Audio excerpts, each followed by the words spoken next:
Hola, ¿cómo están? Bien, vamos a continuar entonces con esta segunda parte, ¿sí? Hemos visto en nuestra última clase virtual los créditos, hemos hecho esta relación con las deudas, ¿sí? Así que ahora vamos a pararnos de la vereda de enfrente de estos créditos y estudiar, ¿sí?, las deudas.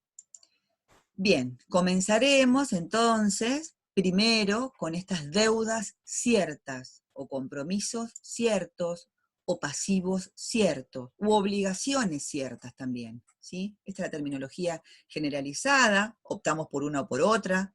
En el programa se llaman compromisos ciertos, por eso, bueno, lo he llamado así al inicio de la filmina, pero bueno, podemos elegir cualquiera de estas denominaciones. ¿Qué podemos decir entonces? Que, según algunos autores, Enrique Fuller Newton, parece haber consenso que un ente tiene un pasivo cuando, debido a un hecho ya ocurrido, tiene la obligación de entregar activos, de prestar servicios a otra persona, física o jurídica, y esa cancelación por parte del ente es ineludible, o sea, inevitable, no puede desprenderse de ella, o altamente probable, ¿sí? Esta definición amplia obviamente comprende también a los compromisos contingentes, ¿sí? O sea que acá vamos a estar estudiando las previsiones de pasivo. Y dice además que deberá efectuarse una fecha determinada o determinable, vamos a ver qué es esto, ¿sí? O debido a la ocurrencia de un hecho cierto, ¿sí?, un determinado hecho, o a requerimiento del acreedor. Significa entonces que el pasivo, las deudas o compromisos o obligaciones, está conformado, ¿sí?, por estas obligaciones vencidas o no vencidas a favor de terceros, provenientes de operaciones ya pasadas, realizadas, como por ejemplo la compra de bienes o servicios, la recepción de servicios, ¿sí? Pérdidas o gastos incurridos, ¿sí?, devengados, ¿sí?, que no hemos cancelado, ¿sí?, o por solicitar préstamos, por ejemplo, también. Estas obligaciones entonces están originadas algunas veces en disposiciones legales o contractuales, o pueden resultar de obligaciones que el ente asume, generando en el acreedor, ¿sí?, expectativas de cancelación, o sea, que el ente va a pagar estas deudas. ¿Cómo se compondrían o cuáles serían las partidas que compondrían las deudas ciertas? ¿Sí? Bueno, los importes a pagar, sumas de dinero, moneda nacional o en moneda extranjera, por operaciones que hacen a la actividad habitual. Lo mismo en moneda nacional o extranjera, importes para cancelar transacciones o operaciones que no sean de la actividad habitual o principal. Obligaciones de entregar algún bien en el futuro por haber recibido un adelanto, ¿sí? Acá estamos ubicándonos en la cuenta de anticipo de clientes que ya hemos utilizado en la registración, ¿sí? Obligaciones de prestar servicios, incluyendo la posibilidad de permitir la utilización por recibir fondos de manera anticipada que reducirán deudas futuras, créditos futuros, perdón, que es cuando se está tratando acá de los alquileres cobrados por adelantado, ¿sí? Obligaciones de pagar sumas de dinero a determinados organismos recaudadores, de esto no hemos visto nada, o capaz que algún enunciado, pero muy escueto, ¿sí?, sobre las obligaciones impositivas o tributarias o fiscales en general. Las características entonces, estamos dentro de los compromisos ciertos ahora, ¿sí?, para que reúne un pasivo cierto, es que debe representar obligaciones presentes, que deben ser canceladas en el futuro, y las mismas son inevitables. Para estudiarlo, a este pasivo, podemos dividirlo en dos, en general ahora, ¿sí? Esto forma parte de la clasificación del pasivo según el grado de certeza, como dice ahí el título, ¿sí? En general al pasivo, para estudiarlo lo dividimos en compromisos ciertos y compromisos contingentes. Compromisos ciertos son aquellas obligaciones a favor de terceros que deben ser indudablemente, inevitablemente cumplidas, cualquiera fuera el origen de estas deudas, Y pueden ser determinadas o determinables. Ahora vamos a ver qué es esto. Y aquellas otras deudas, ¿sí?, inciertas, contingentes, eventuales, que están a la espera de que un hecho futuro incierto ocurra, ¿sí?, para concretarse. Estas las vamos a estudiar cuando comenzamos con la parte de compromisos contingentes. Bien, ¿cómo las podemos clasificar? Otra forma de clasificarlo, además de esta gran clasificación según el grado de certeza, según el plazo de vencimiento o exigibilidad, cuando el ente tiene la posibilidad de exigirlas, ¿sí? Y acá hablamos de compromisos o deudas corrientes y no corrientes.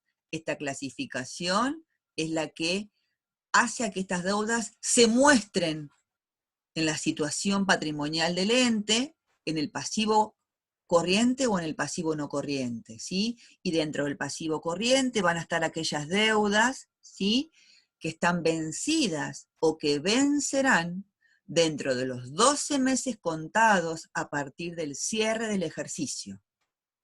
Y en el pasivo no corriente van a estar aquellas que no son corrientes, ¿sí? De esa manera la normativa las conceptualiza, ¿sí?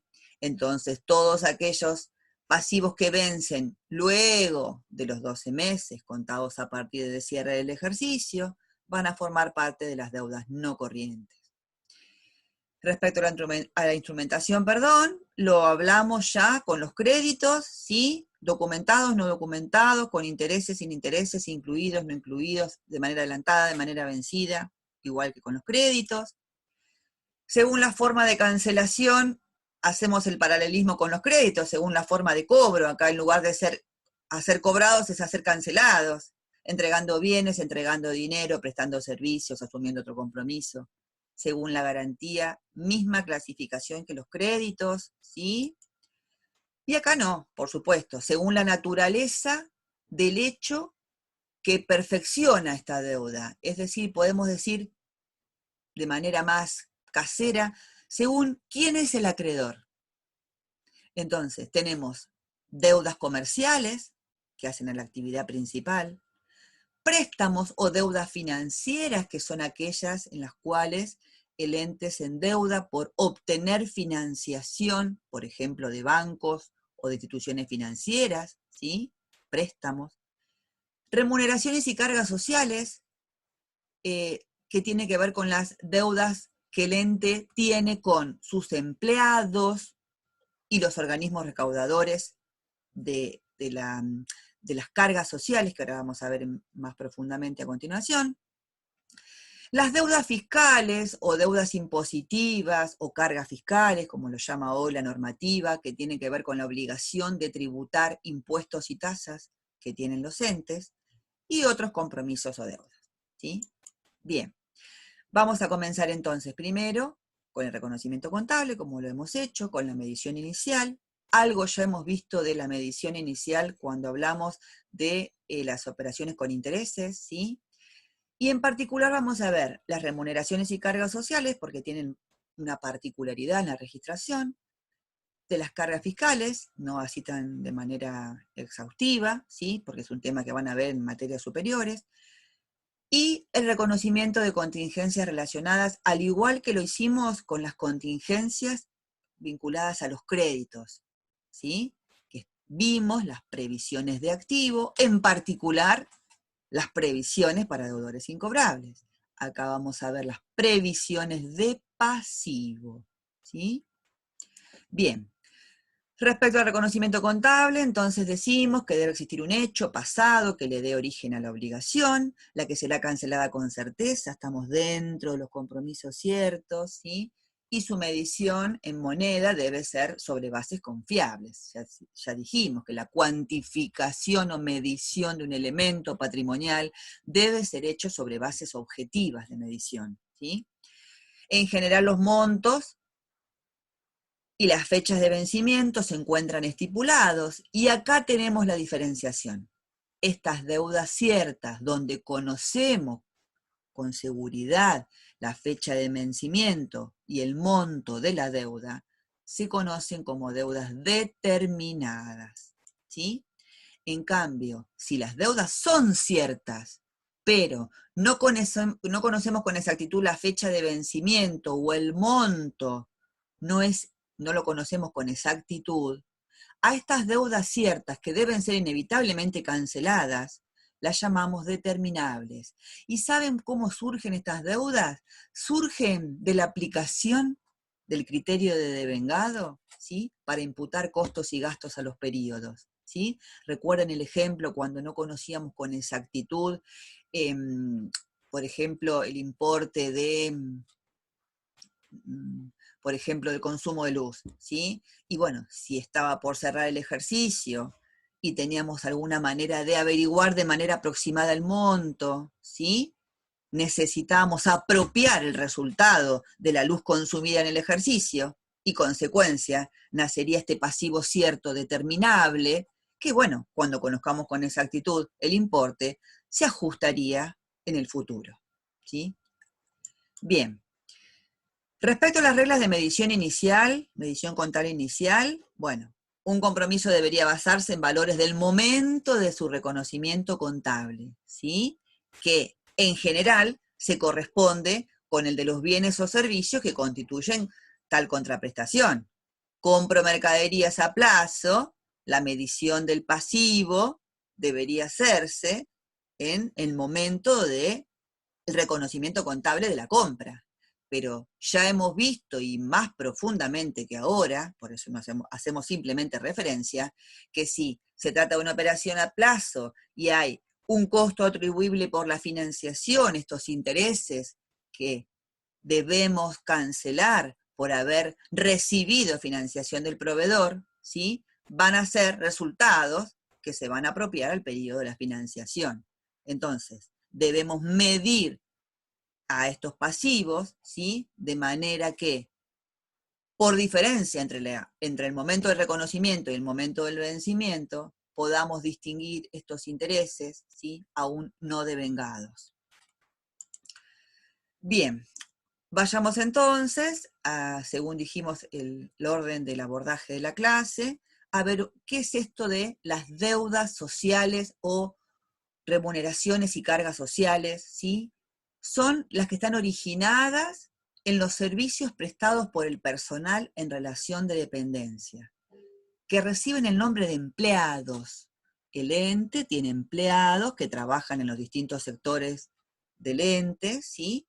Y que obviamente el servicio que prestan es remunerado.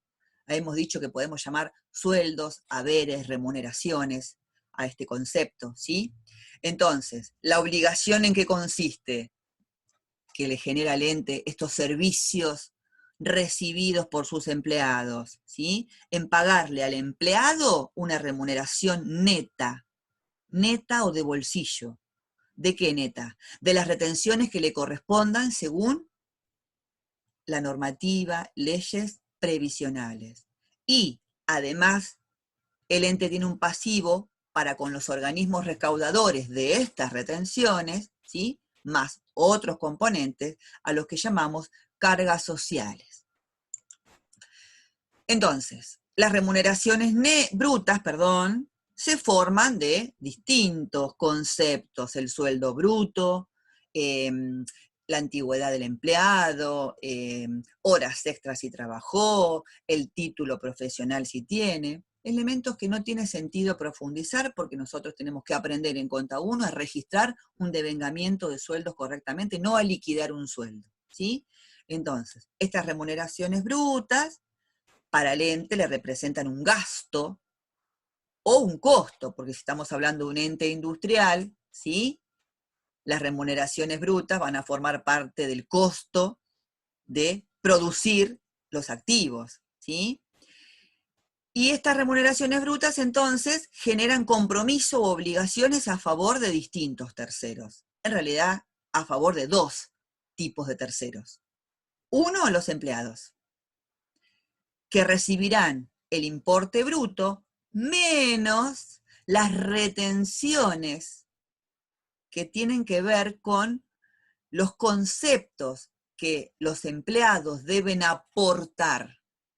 Entonces, el ente acá hace de agente de retención, le resta el sueldo bruto ese concepto para luego depositarlo en los organismos recaudadores.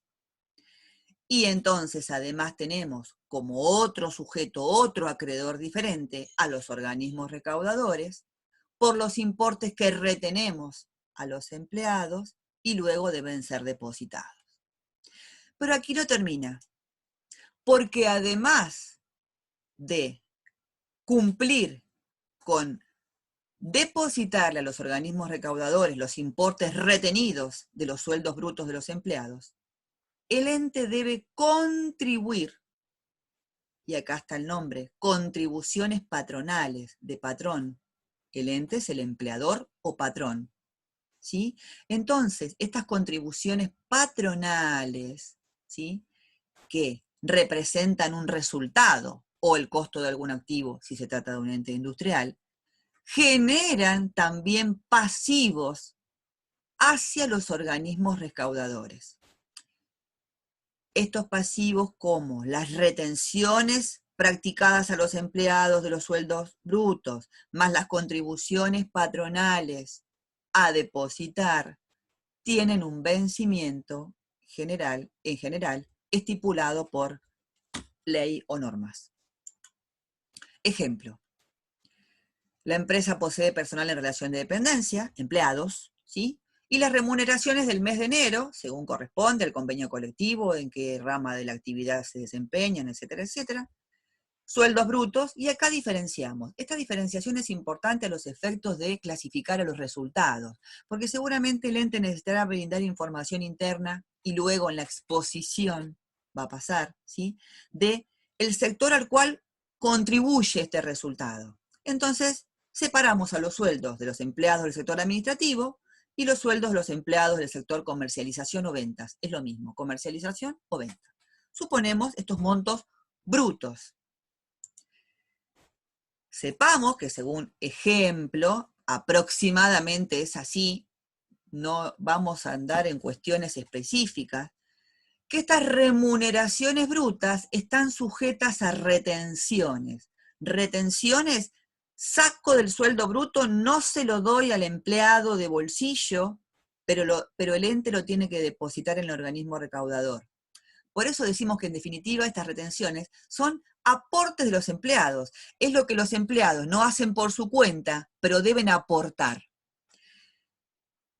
Supongamos que son del 17%, y además lo que el ente debe contribuir, que acá sí estamos hablando también de un resultado negativo, que le genera un pasivo a la empresa, de más o menos el 23%. Sepamos que estas retenciones y contribuciones son conceptos que hacen a la jubilación, a la obra social, ¿sí?, que tiene el empleado. O sea, tanto el empleado como el empleador hacen aportes para la jubilación, para la obra social y otros conceptos que no tiene sentido profundizar.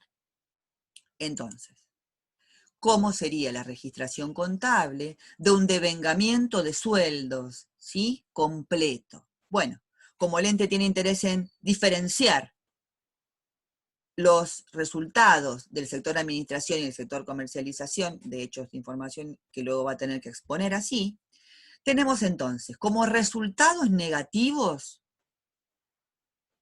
gastos de administración sueldos, el sueldo bruto es un resultado del ente, gastos de venta sueldos del sector ventas, el sueldo bruto, pero además tiene otro resultado negativo que es la contribución, que dijimos que era del 23% del sueldo bruto, y también el ente decide diferenciar a las cuentas de resultado según de qué sueldo se trate. Gastos de administración, contribuciones, 23.000, porque el 23% de los sueldos brutos, gastos de venta, contribuciones, 46.000, porque es el 23% de 200.000, el sueldo bruto del sector ventas. Entonces, sintetizando de este devengamiento, surge este total de resultado negativo para el ente, conformado por los sueldos brutos más las contribuciones patronales. Y acá surgen entonces en el haber el nacimiento de estos pasivos vinculados. Y podemos registrarlo de dos maneras, utilizando dos cuentas de pasivo, mínimo dos. Uno, el pasivo a favor del empleado, y otro, el pasivo, a favor de los organismos recaudadores. Hoy, no lo he dicho, la FIP es el organismo recaudador de casi la totalidad, ¿sí?, de los conceptos retenidos. Entonces, podemos decir sueldos a pagar. ¿Qué es estos 249.000? El sueldo neto de bolsillo, el pasivo, hacia el empleado. Y podemos utilizar una única cuenta donde agrupamos los aportes retenidos no pagados al empleado y las contribuciones producto de estos resultados negativos. ¿Por qué? Porque todas ellas van hacia el mismo organismo recaudador, en este caso de manera global. Entonces podemos decir que esta cuenta estaría reflejando el pasivo hacia, ¿sí?, el organismo que recauda, la seguridad social, la obra social. 120.000. También pueden utilizar, en lugar de esta cuenta, otros utilizan cargas sociales a depositar, ¿sí?, directamente unificando las dos. Pero también, si quisieran, pudiesen separar este pasivo a favor de los organismos recaudadores en dos cuentas. Contribuciones a depositar por el total del pasivo del gasto que genera el ente, 69.000, y las retenciones a depositar, que era este 17% que no se le paga a los empleados, siendo que el organismo, el ente, retiene para depositar a los organismos recaudadores. Es una modalidad, cualquiera está bien, ¿sí? Bueno, y acá está cómo se calcularon esos montos, ¿sí? El total de los sueldos devengados o el total de los resultados devengados, no de los sueldos, es el sueldo bruto más la contribución patronal. O sea que el ente incurre en un gasto o un costo de un activo de 369.000 pesos por el devengamiento de este sueldo, ¿sí? Por otro lado, los pasivos vinculados son, en principio, dos. Uno a favor del empleado y otro a favor de los organismos recaudadores, ¿sí? Hay otros conceptos que no recauda la FIP. Por eso, en general, digamos, organismos recaudadores. ¿Quién recauda? ¿Sí? Entonces tenemos, para los empleados, el sueldo neto de bolsillo, que es los 300.000 menos el 17%, da 249, y para los organismos recaudadores de aportes y contribuciones de nuestro ejemplo, el 40% del sueldo bruto, es decir, lo retenido no pagado a los empleados, más el 23% de la contribución patronal. En ambos casos, estos pasivos son ciertos determinados. Bien, ahora de manera menos minuciosa vamos a ver un poquito las cargas fiscales, o deudas impositivas o deudas fiscales, ¿sí? En realidad son obligaciones que el ente tiene para con el fisco nacional, provincial y municipal por impuestos o por tasas, ¿sí? Hay impuestos que gravan las ganancias, que gravan los ingresos, que gravan impuestos a valor agregado, ¿sí? Impuestos que gravan el patrimonio, ¿sí? Para mencionarlos. En respecto a los pasivos generados por impuestos que gravan los ingresos, como por ejemplo el impuesto sobre los ingresos brutos, se reconocen contablemente, obviamente, cuando se configura el hecho imponible correspondiente, cuando nace la obligación de tributar, ¿sí?, en el momento del devengamiento de este impuesto. En cuanto a impuesto a las ganancias, simplemente mencionarlo, que hay una diferencia entre la ley impositiva y la ley y las normas contables, ¿sí?, que es cuestión que no vamos a abordar, por supuesto. En lo que respecta al reconocimiento contable del resultado, ¿sí?, de tratarse de impuestos sobre los ingresos, sobre las ganancias, se deben imputar, obviamente, a los periodos en que se reconocen tales ingresos o tales ganancias.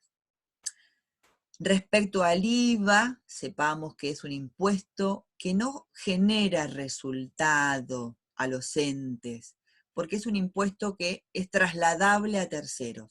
Nos llevaría mucho tiempo desarrollar el IVA, ¿sí? Explicar el funcionamiento del IVA, simplemente para que sepan que el impuesto al valor agregado, cuyas siglas es IVA, ¿sí? No genera resultado negativo a los entes.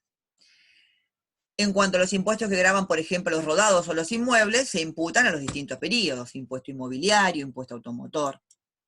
Bien, por acá tenemos que mencionar dos cositas más. Una es esta, por eso hemos visto en la clasificación de créditos, estos créditos fiscales o impositivos, o hemos mencionado aquellos derechos que reducirán deudas futuras, decía, ¿sí? Estos derechos que reducirán deudas futuras son aquellos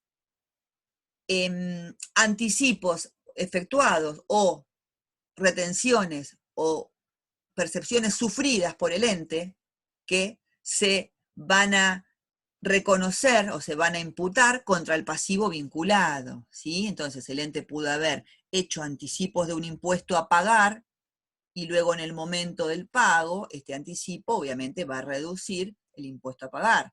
Lo mismo cuando sufrió, así se dice, retenciones por parte de otro sujeto o percepciones por parte de otro sujeto, también son créditos que van a disminuir estas cargas fiscales a pagar. Separadamente, de manera separada, el ente puede ejercer la función de ser agente de recaudación o de retención o de percepción, donde en ese caso va a generar una deuda. ¿Por qué? Porque le va a retener al sujeto y luego va a tener que depositar al organismo recaudador AFIP esa retención, AFIP o ARBA, si fuese la provincia de Buenos Aires, o el municipio respectivo, si así existiere. Entonces, en este caso, el ente actuaría como simple intermediario, ¿sí? Y retendría para luego depositar. Ahí también estamos entonces en presencia de pasivos fiscales.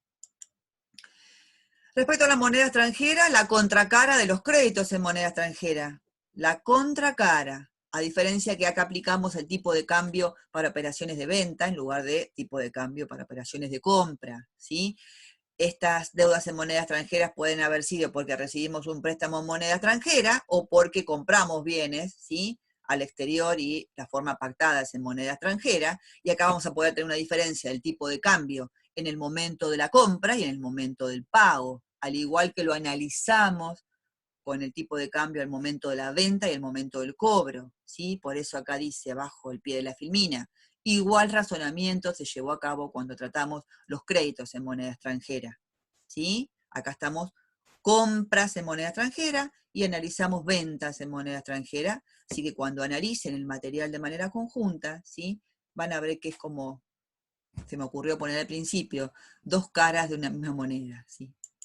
Bien, ahora entonces dejamos los compromisos ciertos, los pasivos ciertos, determinados o determinables, y vamos a ver los compromisos contingentes, donde ya tenemos allanado el camino un montón, porque hemos visto las contingencias, y acá vamos a puntualizar entonces en las contingencias que generan previsiones, o sea, aquellas contingencias que generan una variación patrimonial cuantitativa, porque se cumplen las tres condiciones para constituir previsión, pero esta previsión va a ser de pasivo.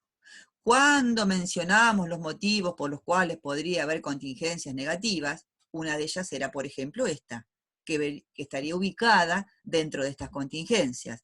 El litigio por infringir los derechos de autor, siendo incierta la decisión judicial, generará, en caso de ocurrir, un pasivo cierto, ¿sí? Entonces, supongamos una demanda en contra del ente porque el ente copió, ¿sí?, plagió los derechos de autor de un autor, ¿sí? Entonces, este autor le inició juicio al ente, ¿sí? Este sería un ejemplo. Como para recordar, ya la vimos, previsiones, en este caso, ¿dónde nos posicionamos? Son cargos al ejercicio de cálculo incierto, los eventos que prevén pueden ocurrir o no, y en caso de ocurrir generarán pasivos ciertos, ¿sí? Cuando vimos la previsión para incobrable, generarán, decíamos, reducciones de activos. También lo vimos, esta filmina, ¿sí? Estamos en la variación patrimonial cuantitativa en sentido negativo, porque se cumplen las tres condiciones, que el hecho generador corresponde al ejercicio, que ese hecho lo puedo cuantificar de manera objetiva y que existe alta probabilidad de ocurrencia que el hecho ocurra. Entonces, estas previsiones de pasivo son compromisos contingentes que, cuando en el futuro el hecho incierto en el presente ocurra, generarán un pasivo cierto. Bien, lo mismo que veníamos diciendo, no hay nada más de agregar, acá altamente probable, medible objetivamente, conforman el pasivo contingente, ¿sí? Constitución de evitando un resultado negativo y acreditando una cuenta de pasivo, miren esto, que tiene la característica de ser eventual, incierto, contingente. Una cuenta de pasivo que vamos a acreditar, cuya naturaleza, ya dijimos que es pasivo, y si la vamos a acreditar, tiene saldo acreedor, ¿sí? Mismo análisis que para los créditos. Es un devengamiento, es un reconocimiento que hacemos cuando nos posicionamos antes de exponer y analizamos estas contingencias que tienen esta característica de poder ser informadas y reconocidas en la información contable. Como por ejemplo, que un empleado no se haya iniciado juicio porque le hemos despedido y haya alta probabilidad de que ocurra, según nos han informado los asesores respectivos, de que perdamos el juicio, ¿sí? Esta sería una situación. Registración de la constitución de la previsión de pasivo al cierre del ejercicio. Resultado negativo, pérdida por juicios, despidos, juicio, como lo quieran llamar. Previsión para despidos, juicios, como la quieran llamar. ¿Y acá por qué señalo así pasivo, que no debería señalarlo, por una cuenta de pasivo que la estoy anotando en el haber?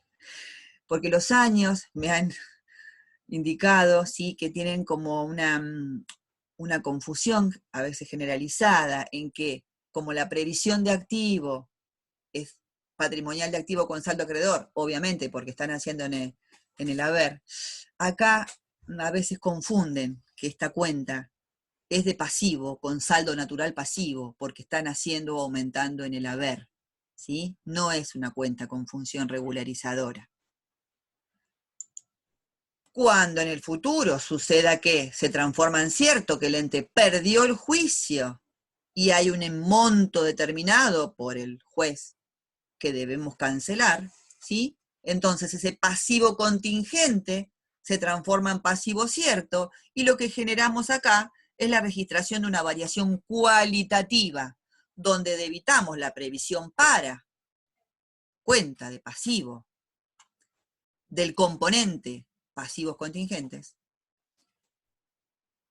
juicio a pagar, despido a pagar, indemnización a pagar, cuenta de pasivo del grupo compromisos ciertos.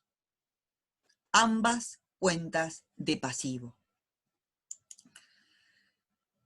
El mismo análisis que hicimos para cuando previsionamos y ocurrió que el monto previsionado es mayor o menor al monto real, ¿sí?, del pasivo cierto.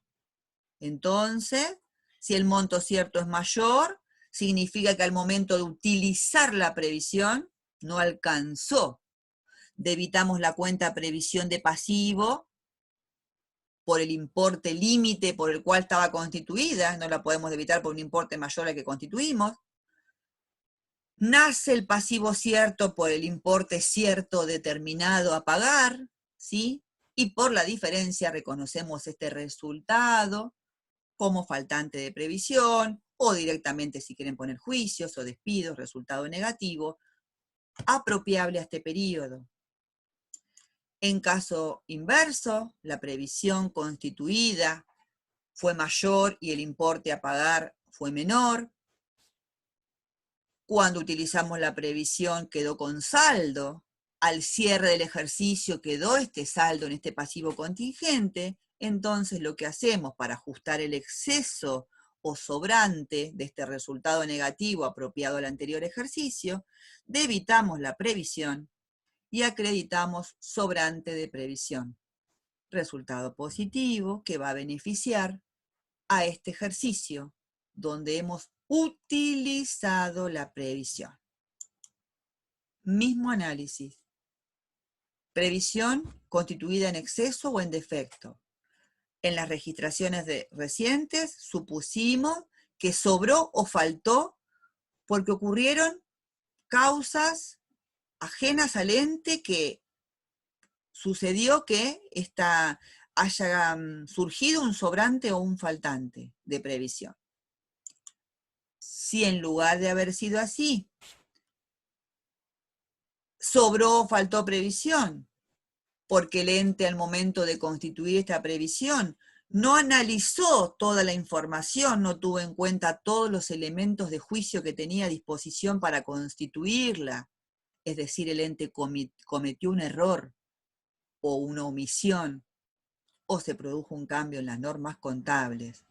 Esto amerita a utilizar en lugar de una cuenta de resultado, amerita el ajuste de resultados de ejercicios anteriores, cuya cuenta es de patrimonio neto, porque el resultado de ejercicios anteriores está en el patrimonio neto.